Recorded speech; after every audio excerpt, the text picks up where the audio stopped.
Cough again. Annoying irritating cough. Try Tosme. Tosme will calm a dry, irritating cough and help clear phlegm. Tosme, no cough.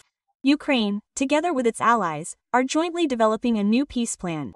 This should be a single document that will take into account all Ukrainian interests. And today, an online meeting of the countries participating in the coalition of the willing at the level of national security advisors was supposed to take place on this occasion. At what stage is this peace plan, which, as I understand it, consists of 12 points, and what is generally known about it? Now we will find out from Mihайло Podоляк, advisor to the head of the Office of the President of Ukraine. Mr. Mihайло, I thank you and thank you for coming to our studio. Please tell us how this plan differs from previous peace plans.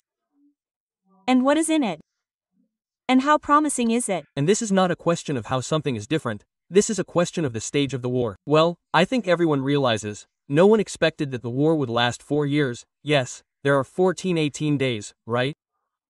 No, I mean, that's how long the Soviet Union fought in World War II, right? Well, we're practically approaching that date, right? This just speaks of Putin's fantastic ability to act, yes, understanding the problems of the modern world. I'm speaking sarcastically now, but in the meantime, for each stage of the war, a plan is being prepared that actualizes the understanding of this stage of the war. This is the first. Second, legal fixation of positions. This is mandatory. That is, you have a negotiating position, Ukraine, Europe, the United States. It needs to be fixed so that later no one says, look, Russia offered something, and you just said no. No, you are just fixing your positions together with the Europeans, taking into account the security of Europe as a whole, taking into account these risks that are being scaled up for Europe today. Quote, because Russia is attacking Europe, we see it. Europe is simply saying that, well, let's not shoot down drones there and so on. But this is all only increasing in scale. And therefore this is not another peace plan, this is fixing, legal fixing of the positions of history, in this case of Ukraine and Europe in this war. And this is right. And moreover, it is much more realistic than what Russia is proposing. Russia continues to insist on maximalist demands. That is, it started the war with certain demands. Remember, right? Ukraine must get rid of its subjectivity. Ukraine must get rid of its defense forces there, abandon military production as such. Not that there are missiles, drones, or anything. Well, you were supposed to be a passageway, right? We will come here, kill you periodically, then do something else there, then come to you again, and so on. Ukraine is resisting, and Russia is not changing its demands. And this looks absolutely worthless to everyone.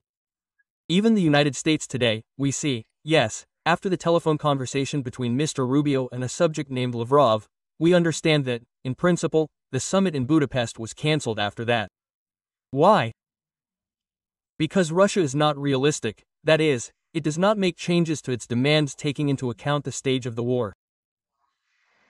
And this is a problem for Russia, which will only grow, because, again, the United States realizes that it is necessary to put pressure on Russia through sanctions, through additional military capabilities for Europe. Well, when I speak for Europe, the United States, by the way, today clearly says, we consider Ukraine an integral part of Europe, so we transfer weapons to Europe, sell them to Europe, and you use them there, however you want to use them, and so on. And therefore, in my opinion, this is an absolutely ideal structure, if it can be said, yes, taking into account the war, which is going on for a long time. An ideal structure, when Ukraine absolutely clearly, legally supports its position, fixes this position together with partners from Europe. And this position is based on the following. No one will legally recognize any territories there. No one will make any refusal of Ukraine's defense capabilities there. Moreover, Europe realizes that it will be necessary to continue investing in Ukraine, not only in building the armed forces. The president of Ukraine constantly says this, because we need investments not only in military production, but also in the army itself, right? Well, that is, so that we can hold it along the eastern border. This will be a line of containment for Russia, a sufficiently large number of people. Moreover, so that we can contingently solve the problems of Europe, if such needs arise. Europe agrees with this and so on. All this is prescribed in the peace plan. That is, security guarantees, guarantees of additional investments for military production, guarantees that Europe itself will re-equip its army, well, general, joint and the like. And in addition, fixing the legal positions of Ukraine and Europe. No one will change its international law in favor of the Russian Federation. What does this mean? It means that you cannot come by force to occupy something and say, look, we wrote it into the Constitution here, now it's ours. Well, it won't work that way. Well, from the information that is known, that has been made public, one of the starting positions should be a ceasefire and a truce along the contact line.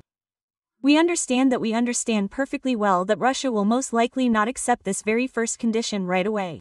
Well, it will refuse. And then what about everyone else? Look, that's a very good question. Look, we're fixing the legal status. Any war, or the end of any war, starts with what? With a ceasefire. Nonsense otherwise. Well, it doesn't work otherwise. That's what Vancouver had already proposed to Putin. Let's continue to kill them there, but we'll sit in negotiations and sign up. Large peace structure. Well, that's nonsense. There has never been anything like this and there never will be. And therefore, an absolutely clear legal fixation. If Russia wants an end to the war, and Russia doesn't demonstrate it, you're absolutely right. And then a ceasefire and then a freeze along the front line, right? Not fixing the line, well, the line of fear, but a freeze along the line of fear and then negotiations. As always happens in history, the only problem is that Russia says, no, we will not support this. And in this way they further nullify themselves, including in the eyes of neutral countries, the same China, India, and so on. Because, remember, I will remind you, what happened 6 months ago or a year ago? There was a Brazilian initiative, a Chinese one. Why don't you want to sit down with Russia? Russia wants negotiations. Why don't you sit down with them? Ukraine refuses. Ukraine wants to fight. Quote, do you remember this absurdity that was? Large-scale absurdity. Today, neither India, nor Brazil, nor Saudi Arabia, no one ever says that Ukraine is not ready for the negotiation process, for freezing the war. Well, I mean there is one scenario, for a ceasefire, except for Mr. Orban. Orban has a completely different worldview. He lives in a parallel universe, yes, they're marvels, yes, well, we understand. Just like Putin. And Spider-Man. But in the meantime, let's go back. We fixed it, Russia refuses. And then, this is a legal fixation, you refuse the ceasefire, then what?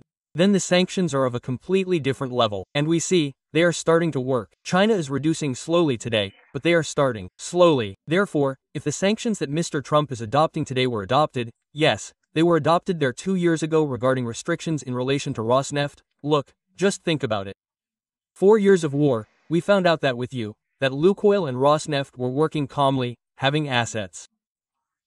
In European countries, large-scale assets, well, that is, shares in businesses. Well, what sanctions? Well, that is, you work, you earn money and so on. Trump introduced 2 companies and immediately panicked, because they found out that in Germany, in Kazakhstan, in France, there are assets everywhere, behind which Lukoil and Rosneft stand. Well, that, looks a little strange. Everyone is used to the fact that only Hungary buys oil through the pipeline, yes, Russian oil products. No, it turned out that many countries make money from this. And as soon as the sanctions started working, Russia panicked. Well, because, look, there are additional restrictions for India, additional restrictions for China. Let me go back to China, and today China is starting to reduce the purchase of Russian oil, despite all the statements there and so on. India is starting to reduce this, and it is not profitable, because you get additional burdens on the cost of a barrel of oil. And why do you need this, if there are enough high-quality VTI or brands of oil on the market, yes, which are much, firstly, higher quality, and secondly, cheaper. Well, it is also nonsense to enter into a political conflict for the sake of what? For the sake of buying additional Russian Urals. Well, this is nonsense. And that is why sanctions are the first thing. Second, Tamagotchi. Well, I call it the Tomahawk syndrome, yes. It means more long-range weapons for Ukraine, more investments in Tomahawk weapons. It's not just Tomahawks, of course. It's everything that will allow us to destroy the architecture of war on Russian territory. What is the architecture of war on Russian territory? It's all because it's a military country. That is, they rebuilt the economy specifically to service the war, and therefore, any enterprise that will be destroyed on Russian territory, one way or another, is a military target. And that's it. Everything else will not work. That is, what you and I have been discussing on the air there for the past 2 years, yes, when we said, we need to increase the sanctions pressure, we need to increase the military pressure on Russia, we need to transfer the war to Russian territory. It seemed to everyone that we were theorizing there. No, you see, logic, I always said then the logic of the historical process. You cannot refuse it, because you have to reach the finale, and this finale will look like this. Complete isolation of Russia, that is, it must be excluded from global trade relations. This is the first. Second, the Russian ruble must be completely excluded from the global financial space, right? That is, no Russian bank can earn anything there, work, be a correspondent, have correspondent accounts somewhere in other banks. And the third component, a large-scale war on the territory of Russia. All this nuclear nonsense that they are talking about, there are petrols and so on, well, it is still a classic, but it is all primitive. Mr. Mikhail, but you will still convince my skepticism. You can write many plans and they are needed. I agree with you.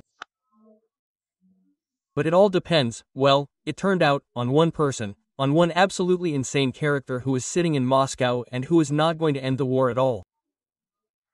Not so much. Well, if not, how I'll explain. He is definitely, you're right, not insane, yes, as you say. Moreover, I always emphasize that there is no intelligence there. Well, if a person is smart, he understands where the causes, consequences, he compares everything, where it is profitable, where it is not profitable. And this person is just, well, a little stupid, right? We'll use their words so that they understand. But let's do it this way, look, but there is one psychological nuance. He is very afraid. He doesn't want to die. He is afraid of everything. He is always hiding. You blame him. Oh, just like it was in 22, at the end of 22, at the beginning of 23, they scared him, where he was. He disappeared for a long time, sat somewhere in a bunker. Yes, yes, yes. And once you scare him, how can you scare him? First, the total limitation of the profitability of his environment. It's not just sanctions against social markets there and people in Russia will earn less. But he doesn't care about these people. But how his entourage will earn less, that's a completely different configuration. They have already started earning less. No, they are still earning normally. As soon as they start earning less through Rosneft, Gazprom, yes, it's bankruptcy. But Rosneft, Lukoil, dozens of other companies, Surgutneftgaz and so on, they are all earning. Then, the second component. As soon as you stop contacting him, very esteemed Mr. Putin, as soon as you stop calling him, as soon as you stop holding summits with him and so on, as soon as he is isolated again, well, that's it, he will be afraid. Then, yes. As soon as you start talking properly Xi Jinping and explain, look, come on, you've already taken advantage of the moment called war, right? This was your strategic window, you've already redistributed global influence, right? Quote. But let's stop all this. Why? Because it will look bad for you, because you will lose, you will suffer huge losses, because Putin is destroying the system of relations. It's not a question of Ukraine anymore, it's not a question of Eastern Europe, but a question of global relations. Do you need this? It will be additional losses. Do you really want internal conflicts? You really want ruin in terms of nuclear conflicts there and so on. And you need to talk to them, not with Putin. That is, isolate Putin, but talk to them. How to do it? Just like the United States is doing it today. Strange as it may sound. Look, China and the United States are negotiating. The basic compromise, as they say, is obtained in trade matters. They are canceling mutual duties. They are talking about oil, they are ready to enter the markets, well, American oil producers are ready to enter the Chinese markets. China is canceling restrictions on rare earth metals for the United States and so on. And this is a conversation. Moreover, if there had not been the publication of memoirs in the subjective Merkel, who says in all seriousness, look, if I had been allowed to talk to Putin in 2011, and Poland and Lithuania were restricting me, there would have been no war. This is nonsense, because in 2011 alone she talked to Putin 20 times or even more and so on. Now if there had not been these memoirs, then it would have been good. Mr. Mykhailo, as I understand it, we could have talked about this with you for a long time. We talked about the new joint peace plan for Ukraine and its ally with the advisor to the head of the Office of the President of Ukraine, Mr. Mykhailo Podolyak.